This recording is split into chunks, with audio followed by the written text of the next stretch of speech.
Jolt Radio. Yo, yo, yo, yo. What's up, Miami? What's up, big world? We're here on the record with EC Underground. Hello, hello, hello. What's up over there, big boy? What's going on, Mike? What's going on? I'm We're- Pablo Funk. Welcome to On the Record on Jolt Radio. Yep. This week we've got Will Webb, a key figure in Detroit's electro revival of the 80s and 90s, driving at the intersection of early hip-hop, techno-pop, Miami bass. His early influences include Run DMC, Ice-T, Kraftwerk, Gary Newman, and of course Juan Atkins, most renowned for his 1996 cult release Boomin' on Ox 88's Detroit classic label Direct Beat, and later re-released in 2023 on the Electro Empire from Germany. A 97 release on the iconic Astroworks label. 98, a remix for DJ Liquid on Journeys. This was a Florida floor banger. Bound for Miami electro mix of the Blue Spotted Frog. If you guys don't know this one, oh my God. In 2005, you launched your own label, 01, with co-executive producer David Noller. You oversaw a dozen successful releases and a couple more of your own. Mr. B, Mr. Bill, UFO Hunters are a few of your aliases. And you're going to have to tell me about the Lady Gaga remix on Interscope Records in 2015. No What's pun up, guys? Will. Yeah, I did a couple crazy mixes in there. So welcome to the show, Will. We're glad you're here. Glad to be here. Yeah, man. So tell us a little bit about yourself. How did you get into this in the beginning? What was your inspiration from what just brought this on? I mean, born and raised in Detroit, so music was everywhere. From an early age, was listening to the Electrifying Mojo and Brett Bambry out of Canada. A show called Brave New Waves, and then Jeff Mills is the Wizard. He was on the radio in Detroit. Just a kid in grade school, junior high, hiding under the covers, listening to these late night shows, and they brought in music from all over the place, from Europe, and they were some of the first guys to play Prince, Kraftwerk, and all those influences. Nice. It was pretty much the same for me as it was for like Juan and Derek and all those guys. They were hearing the same sounds and coming up with their ideas of techno at the same time, and we had Motown, we had everything in Detroit. So between the radio influences and the music scene in Detroit, they created techno, and I was there at the time, and just Blessed to be part. just sparked it from there. That's great. That's great. So what's your most memorable part of that whole journey over there? Oh, No pressure, right? probably touring with Underground Resistance. Nice. That was the heyday in the '90s, and that was after we had already thrown some raves in Detroit and had some pretty big parties. Then when I got signed to Direct Beat, I started touring with Mike Banks and the Direct Beat guys, and we started doing a lot of parties all over the country and did tons of stuff down here. Played with Augs 88 down here a lot. Then signed into Astroworks, of course, and then I opened up for the Chemical Brothers, opened up for Moby for a while. Those were some of the bigger highlights, I guess. Nice. Underground Resistance tour was always one of the best tours, though. Right. That was the most fun. So a little bit about the Underground Resistance part. You were talking a little bit earlier. We were talking on the way down. You being the only guy in that scene, how did that work for you? How did you feel about that? I'm the only white guy in that scene.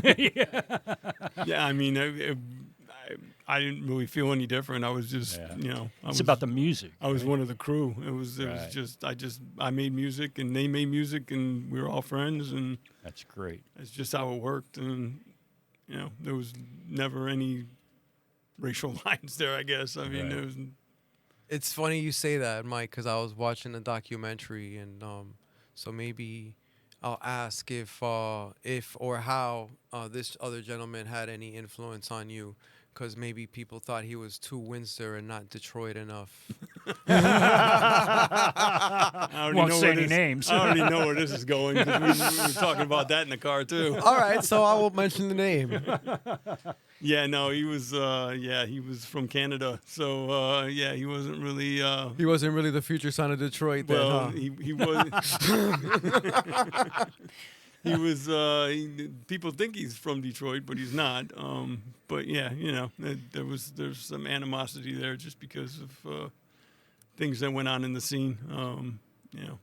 He brought in the drugs and things like that, and kind of ruined it for a lot of people. Even though he did have some big parties and create a whole nother scene, wasn't really the same scene that we were down with.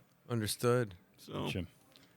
There's a little of that in South Florida, isn't there? Just a touch. Yeah. Yeah, there's always politics in every scene. Yeah. This was But we shut it off. And traffic. and traffic. though Detroit doesn't have as bad traffic as there is down here for sure, but Right.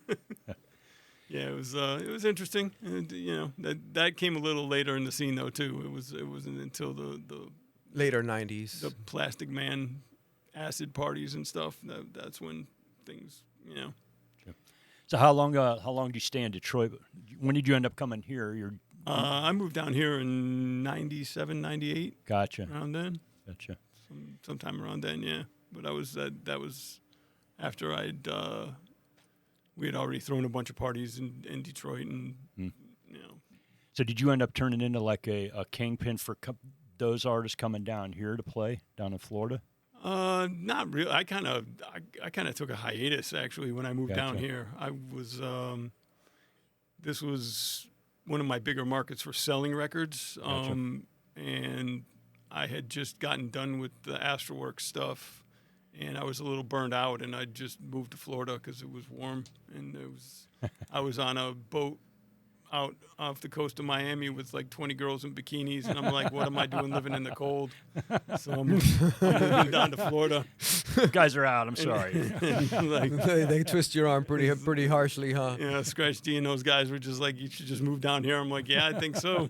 So that's what ended up happening, and I took a break from music for a while because at that time the distributors were going out of business, and things were weird in the record industry, and things weren't selling as good as they were, and we ended up starting 01 and getting in on the tail end before distributors completely fell apart. But it was I don't know, it was just I was moving down here to take a break basically, and ended up staying. So 01, you formed it down here then? Yeah. Yeah. 01 was formed down here. On one drunken afternoon after the beach with me and Scratch D and Sean Herman H-Bomb. The three of us decided we were going to have a record label. And away you went. Huh? Yeah, that was it. And it was, just one drunken afternoon of, I think we were drinking rum on the beach, and ended up at a sandwich shop and started talking about it. And next day I was signing up for LLCs. Nice. So, give us some more about what your experience was down here in Florida once you came down here.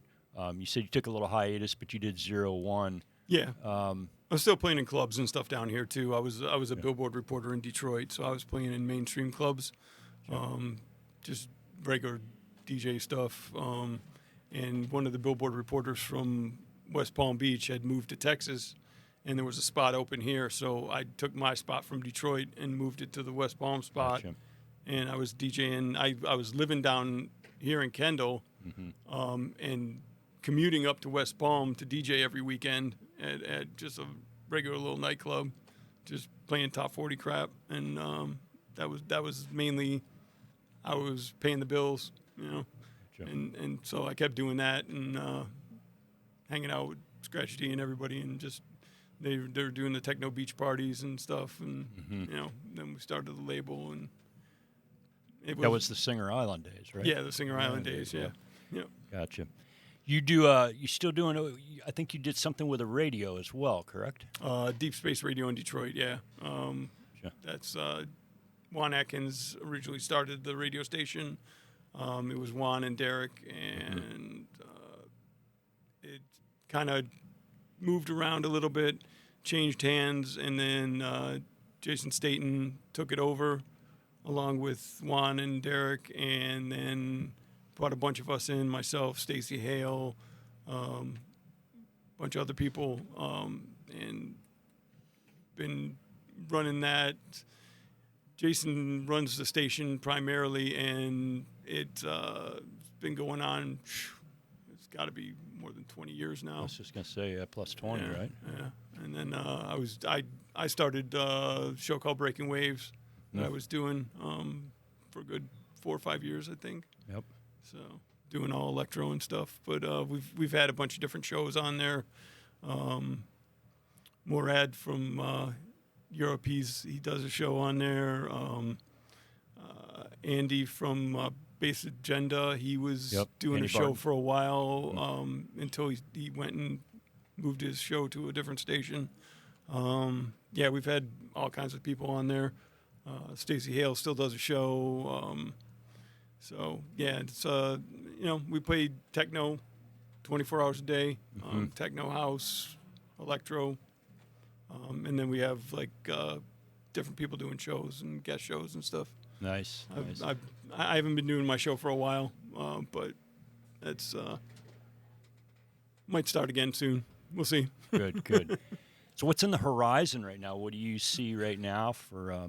You got any music that you're thinking about that's coming up, or releases, or stuff that you've done? That's I actually just released a track. We just put out our first Deep Space Radio record. It's a 6-track EP under the Deep Space Radio moniker, and I've got a track on that. That just got released a couple weeks ago. New track that I did was called Spirit Guide. But Stacy's on there, Morad's on there, a couple other people. I think we're probably going to be releasing another one within the next year or so, in conjunction with the radio station and doing one-off parties. We do parties at places in Detroit usually. We'll throw parties that's good. probably So once or twice a year. So a lot of the people from Underground Resistance still active on that radio. Some of them have done shows. Yeah, the UR crew does their own stuff too, but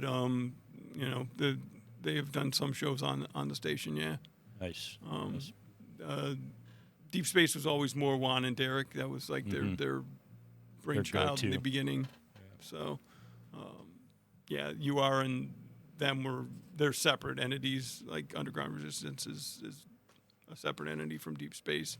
Underground Resistance got their own studios and their own stuff, and they do some of their own radio and stuff too. So, Gotcha. I bet you Paul wants to know what kind of gear you run too, huh? Take me back to '95 when things were a little bit more primitive. What did you find yourself encountering in the studio, and who were you making music with initially? I lived with. We had a house in Ferndale, which was just like a block north of 8 Mile, and it was myself, Rick Wade, and this gabber techno girl named Laura Grab. It's all in the name. Huh? The three of us owned well, we didn't own the house, but we owned studios there. Rick had his upstairs, and Laura and I had the one in the basement. And she used to produce other people like Insane Clown Posse and stuff. They would come in and they did their Christmas album in our basement and all kinds of other crazy shit. They were always some crazy like rap thing going on in our basement. But back then we were running like MPC 60s, S1000s, bunch of old Rowan gear. We had a Monopoly.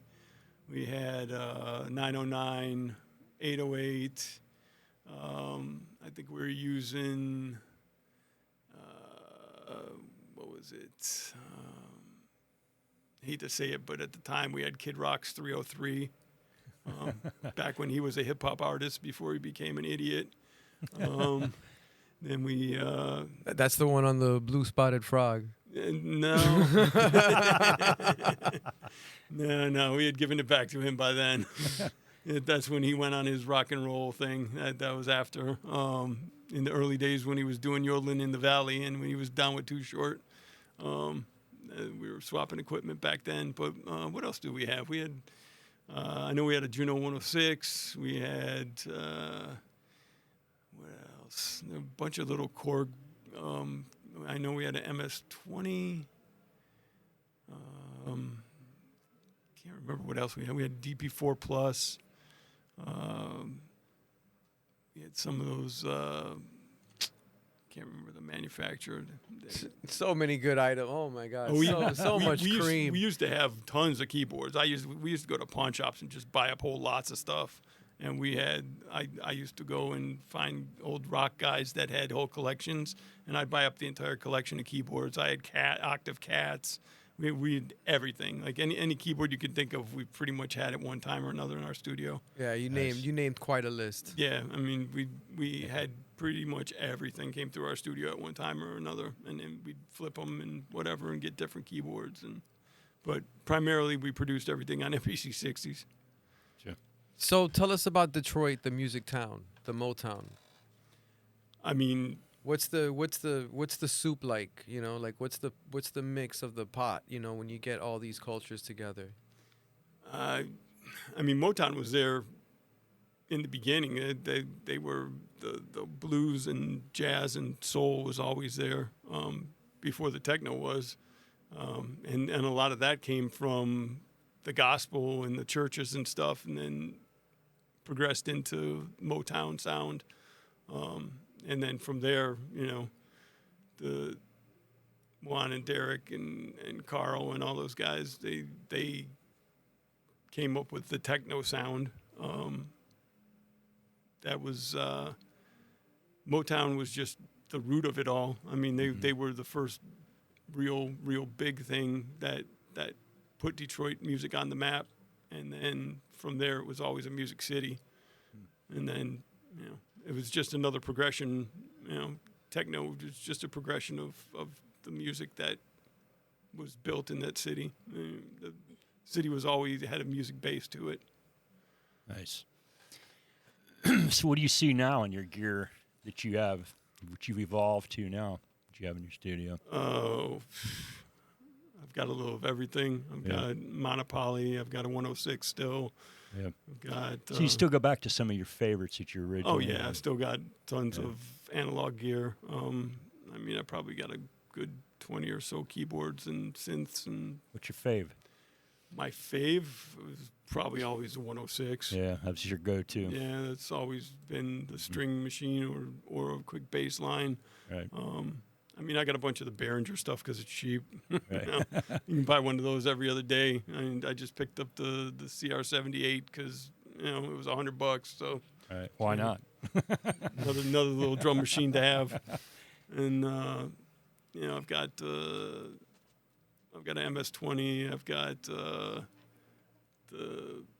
bunch of different Behringer pieces, like every one of the Pro 1, the Pro 800, all that stuff, all those little modules that they made, just because they're easy to get to, and you know they're small, and you can put a lot in the studio.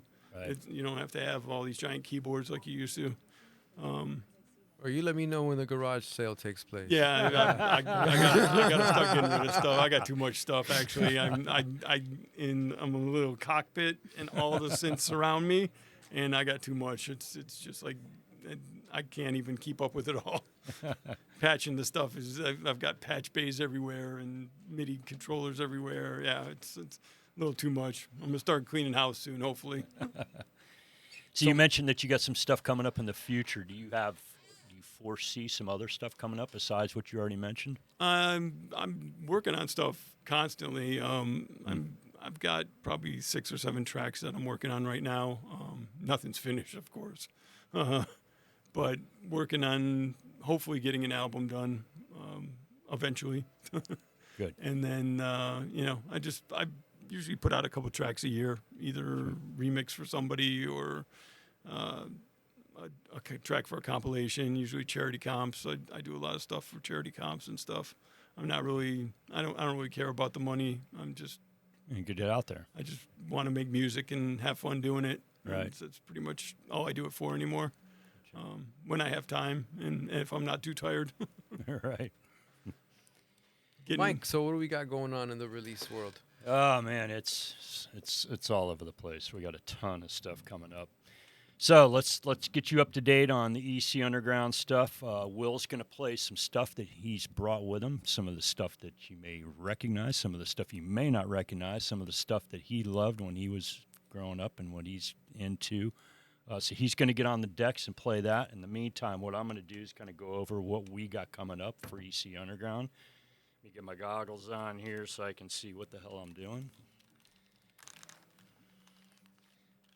Let's get over here. So, right now we are running the summer sale, which is going on in Bandcamp, also in our Discogs. If you go in there, and you'll notice that all retail is 15% off. All Bandcamp and EC Underground items are all 30% off. This is going all the way till the end of August. Get in there and get what you want to get. Mark Simone is coming out. That's going to be in October. That's going to be a CD release. Also in September, we've got a double CD coming out from Roel Funken. He's always well known over in the Netherlands. This will be his third time releasing on our fourth time on our label. We're really excited about that. He's absolutely killing it right now. He's touring with Autechre. He's really doing big things. Yes, he is. Yes. We also have on coming up, let me get back over to here and I can see. We also have Brian Ruskin is mental health consumer. We have something coming out. We just got the demos from him. He's already been out on our label one other time. He's got some really interesting stuff that's going to come out at the tail end of this year. We've also got Delta Machine. Delta Machine is it's like a hybrid of IDM, electronica, a little bit of everything. That's scheduled right toward the end of the year, beginning of next year. And, of course, there's Bass Scene Investigation Volume 2, which is in the works right now. All the artists have got all their tracks over to me right now. It's going to be 6-track VA that's scheduled to come out probably late fall, early winter. Just to name a few that's going to be on it. Carl Finlow's going to be on it. Calderon's going to be on it. Alonzo's going to be on it. Galise is on it. Whole host. LaFrank's going to be on it. Did I miss anybody? I'm sure I'm missing one. Extruder out of UK. It's a banging ass track. So we're really excited about this. The masters are just coming in. They're going to be sent over to Berlin to get the lacquers cut on that. So we're really excited about that coming up. BSI Volume 2. Bass Scene Investigation. So we talked about the sale. We talked about what we got coming up. Let's get in and I want to give a shout out to all my Detroit fam. Yes. We got our boy Spectre 313. Yes, sir. In the house. Here in the studio. In the house. Big shout out to Techtroit fam. Yep. Big shout out to the Detroit Techno Militia. Keith Tucker. Yep. All of y'all. Mad love from Miami. Yep. And on 808, if y'all in the neighborhood, I think we have DJ Mako Detroit in Effect kind of representing. I think he's coming over down here with the Two Live Crew, Mr. Mix on a back-to-back set. That's gonna be kind of fire. All right, so I'll leave it at that. Will Webb, ladies and gentlemen. Yep. Let's hear it. Peace out.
get to the point.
My Detroit players, my Detroit players, my Detroit players, my Detroit players, my Detroit players, my Detroit players, my Detroit players, my Detroit players, my Detroit players, my Detroit players, my Detroit players, my Detroit players, my Detroit players, my Detroit players, my Detroit players, my Detroit players.